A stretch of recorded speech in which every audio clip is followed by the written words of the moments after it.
अस्सलामु अलैकुम। दादाजी रोजा रखते तो इफ्तारी के वक्त मेरे अब्बा उन्हें खाने को कुछ न देते। उन्हें भूखा कमरे में बंद कर देते और कहते, मेरे बाप को भूखा मरने दो। अम्मी चुपके से उन्हें खाना दे आती, मगर अब्बा अम्मी को बहुत मारते। दादाजी 3 दिन से भूखे थे, मगर रोजा जरूर रखते थे। एक रोज मैं दादाजी को इफ्तारी करवाने गई। मैंने निवाला तोड़कर दादाजी के मुंह में डालने ही वाली थी कि पीछे से अब्बा आ गए। मेरा कलेजा फट गया जब अब्बा ने डंडा उठाकर दादाजी के मुंह पर दे मारा। आज इफ्तारी के वक्त अब्बा घर नहीं आए थे। उन्हें ऑफिस में कोई काम था और इसीलिए आने में देर हो गई। मगर जैसे ही वो घर आए तो जोरदार आवाज में बोले, अब्बा को खाना किसने दिया? अम्मी के चेहरे की रंगत पीली पड़ गई। वो घबरा कर बोली, किसी ने भी नहीं दिया। अब्बा ने गौर से अम्मी को देखा, जैसे अंदाजा लगा रहे हों कि अम्मी झूठ बोल रही हैं या सच। अम्मी ने एक बार फिर नफी में सिर हिला दिया और तेजी से कहा, सच में मैंने नहीं दिया, चाहे तो अब्बा जी से खुद पूछ लें। अब्बा ने सिर झटका और बोले, कोई जरूरत नहीं है मुझे उनसे पूछने की। फिर उन्होंने दादा के कमरे के बंद दरवाजे को देखा। उनकी नजरों के ताकुब में मैंने भी उस बंद दरवाजे को देखा जो दिन के 24 घंटों में 20 या 23 घंटे बंद ही रहता था। अब्बा कमरे में हाथ मुंह धोने चले गए, मगर जाने से पहले अम्मी को खाना लाने का हुक्म देना नहीं भूले थे। मैं अम्मी के पास आई और पूछने लगी, आखिर अब्बा दादा को खाने की इजाजत क्यों नहीं देते? माह रमजान आ गया है, दादाजी कैसे भूखे प्यासे रोजा रखेंगे? मैं बेहद मध्यम लहजे में बोल रही थी ताकि अब्बा के कानों में मेरी बात न पड़ जाए, क्योंकि मैं जानती थी कि अगर वो जान गए तो मुझे पीट कर रख देंगे, जैसे वो अम्मी को अक्सर पीटा करते थे। अम्मी कहने लगी, चुप कर जा, वरना तेरा बाप तुझे और मुझे बहुत मारेगा। अम्मी ने कहा तो मैं हमेशा की तरह चुप हो गई। अब्बा के साथ खाना खाते वक्त मेरी नजर बार बार दादाजी के बंद कमरे की तरफ उठ रही थी। अब्बा बेहद गुस्से से मुझे ही देख रहे थे, जिसका साफ मतलब था कि उन्होंने मुझे दादा के कमरे को देखते हुए देख लिया है। वो बोले, आयशा बेटी, ध्यान से खाना खाओ और जाकर पढ़ाई करो, और हाँ, अपने दादा के कमरे में जाने की कोशिश भी मत करना, वरना टांगे तोड़ दूंगा तुम्हारी। कहीं आने जाने के काबिल भी नहीं रहोगी। अब्बा ने बेहद गुस्से से कहा तो मेरे मुंह में मौजूद निवाला हलक से नीचे उतारना मुश्किल हो गया। मेरी आंखों में नमी आने लगी। खाने के बाद मैं जल्दी से अपने कमरे में आ गई। मुझे बार बार दादाजी का ख्याल आ रहा था जो भूखे सो रहे थे।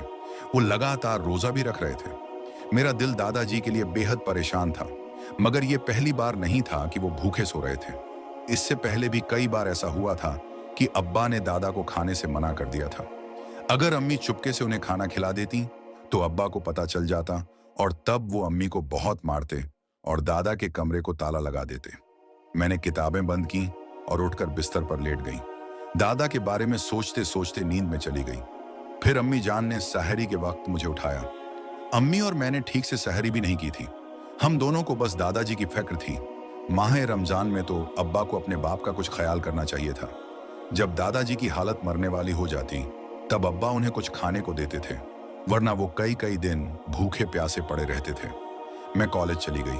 सारा दिन गुजार कर जब वापस आई तो दादा के कमरे का दरवाजा बाहर से बंद था। मैं अपने कमरे में चली गई। शाम 5 बजे अब्बा घर आ जाते थे, मगर आज वो वक्त से पहले ही आ गए। अम्मी खाने की ट्रे में खाना रखकर दादाजी के कमरे में देने गई थी, जिस पर मैं मुतमिन हो गई थी।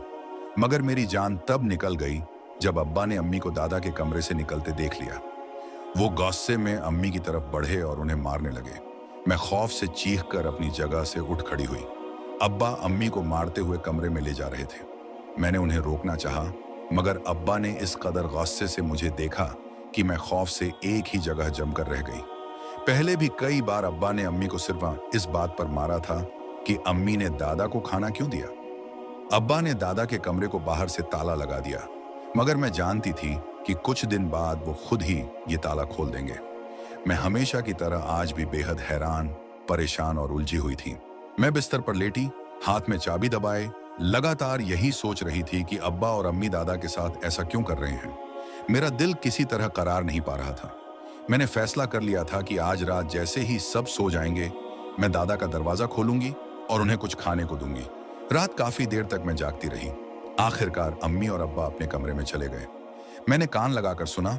जब मुझे उनके खर्राटों की आवाज आई तो मैं दबे पांव दादा के कमरे की तरफ बढ़ी, ताले में चाबी लगाई और धीरे से दरवाजा खोल दिया। कमरे में घुप अंधेरा था। मैंने मोबाइल की रोशनी जलाई। मेरा दिल धक धक कर रहा था। दादा चारपाई पर साकित पड़े थे। मैंने आहिस्ता से उन्हें हिलाया, मगर वो बिल्कुल नहीं हिले। मेरे हाथ कांपने लगे। दादा! मैंने घबराकर उनके चेहरे पर रोशनी डाली। दादाजी के होंठ सूख चुके थे, आंखें आधी खुली थीं और वो बिल्कुल साकित थे। मेरी चीख निकलते निकलते रुक गई। मैंने कांपते हाथों से उनकी नब्ज देखी। कुछ भी नहीं था। दादा मर चुके थे। मेरी आंखों से आंसू बहने लगे। मैंने उनका हाथ थामा, मगर वो बर्फ की तरह ठंडे हो चुके थे। मैं सन्नाटे में आ गई। अब्बा ने उन्हें 3 दिन से भूखा रखा था और वो भूख से ही मर गए थे। मेरे अंदर एक तूफान उठने लगा। मैं गुस्से, दुख और बेबसी से कांपने लगी। मैं तेजी से कमरे से निकली और अपने बिस्तर पर आकर फूट फूट कर रोने लगी। अगली सुबह अम्मी किचन में नाश्ता बना रही थीं और अब्बा तैयार हो रहे थे। मैं चुपचाप बैठी थी, आंखें सूजी हुई थीं। अम्मी ने मुझे देखा। आयशा, तबीयत ठीक है? मैंने कोई जवाब नहीं दिया। अब्बा ने एक नजर मुझ पर डाली, फिर जैसे कुछ सोचकर बोले, आयशा, दादा के कमरे में जाने की कोशिश की तो मुझसे बुरा कोई नहीं होगा। मेरे अंदर गुस्से की एक लहर उठी, मगर मैं खामोश रही। तभी अचानक एक खौफनाक चीख घर में गूंज उठी। अम्मी किचन में जोर से चिल्ला रही थीं। मैं और अब्बा तेजी से अंदर भागे। वो जमीन पर गिरी हुई थीं, आंखें हैरत और डर से बाहर निकली हुई थीं। क्या हुआ? अब्बा ने अम्मी को सहारा देते हुए पूछा।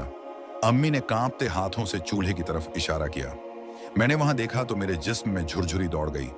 दूध उबल कर गिरा हुआ था और चूल्हे की आग में जैसे एक हीला सा नजर आ रहा था, बिल्कुल दादा की तरह। अब्बा ने भी वो मंजर देखा और एक झटके से पीछे हट गए।